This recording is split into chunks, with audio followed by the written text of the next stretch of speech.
বন্ধুরা, আপনাদের মাঝে নতুন একটা রেসিপি নিয়ে আসলাম।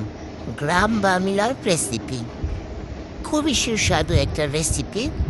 আশা করি আপনারাও এভাবে রান্না করলে ভালো লাগবে। প্রথমত অবস্থায় দেখলেনই তো, রসুন, শুকনো মরিচ, পেঁয়াজ ব্লেন্ড করে নিয়েছি।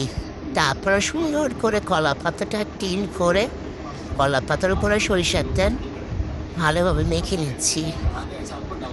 তারপরে হচ্ছে আপনার সব মশলা মাছের সাথে অ্যাড করব, যেটা আমি একটু আগে আপনাদেরকে দেখিয়েছি, যে মশলাগুলো আমি ব্লেন্ড করেছি।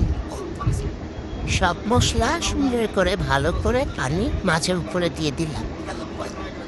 তারপরে সামান্য লবণ দিলাম, সামান্য আর একটু লবণ দিলাম স্বাদ অনুযায়ী। তারপরে একটু সামান্য ধনিয়ার গুঁড়া সুন্দর করে মিক্স করে দিলাম। তারপরে হলুদের গুঁড়ো দিব। সুন্দর করে কলা পাতার উপরে এগুলো সুন্দর করে ম্যারিনেট করে, সাথে সরিষার তেলের কথা ভুলে গেছিলাম, সরিষার তেল আবার অ্যাড করছি। সম্পূর্ণ ভালো করে মাছের সাথে মশলাটা ম্যারিনেট করতে হবে।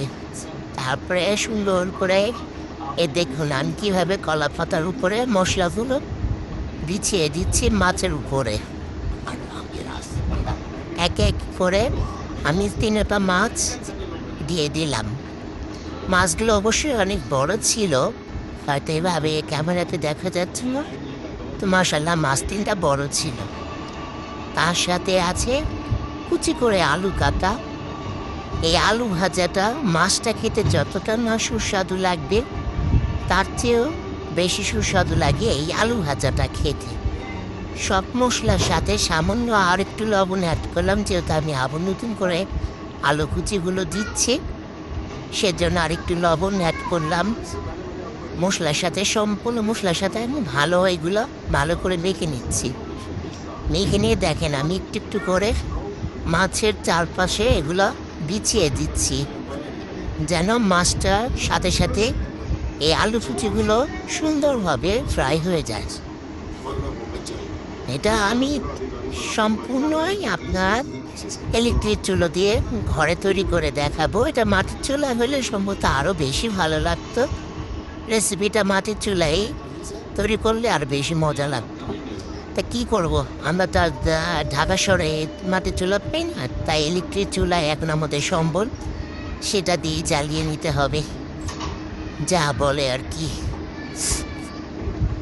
ওই যে দেখেন আমি চুলার উপরে বসিয়ে দিলাম, এখন আমি ঢাকনা দিয়ে ঢেকে দেব। শুকনো করে ঢাকনা দিয়ে ঢেকে আমি কিছুক্ষণ পর এসে দেখি মাছগুলো মাঝখানে, আমি ক্লিপটা নিতে আমি ভুলে গেছি, আমি মাছটা একটু উল্টে দিয়েছিলাম। একটু কারেন্টের ছিল তো মাঝখানে, লার্কি ছিল যেমন আগুনটা চারপাশে ছড়ায়। এখন আমি মাছটা কলা পাতা চেঞ্জ করবো। ব্যাক ক্যামেরাতে নিয়ে আমি এটা আপনাকে উল্টে আবার ওই কলা পাতা নিয়ে আমি আপনাদেরকে দেখাচ্ছি। প্লিজ একটু ওয়েট করবেন। এই যে আমার হয়ে গেল কলা পাতা, আমার মাছটা উল্টানো হয়ে গেছে। এ হচ্ছে আমার ফাইনাল। আমার দেখেন মাছটা কি সুন্দর ভাজা হয়ে গেছে।